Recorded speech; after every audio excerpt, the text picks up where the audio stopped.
I am a flower. Yes, I'm beautiful. I've heard it before, and it never grows old. I'm worshipped for my looks, my scent, my looks. But here's the thing. Life starts with me. You see, I feed people. Every fruit comes from me.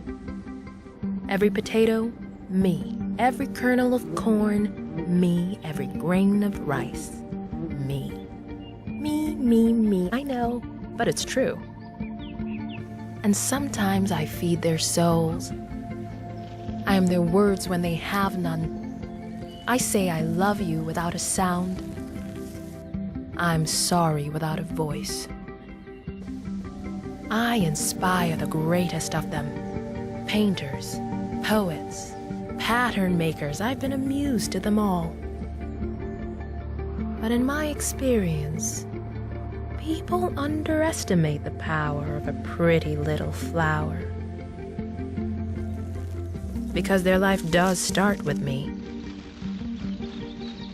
And it could end without me.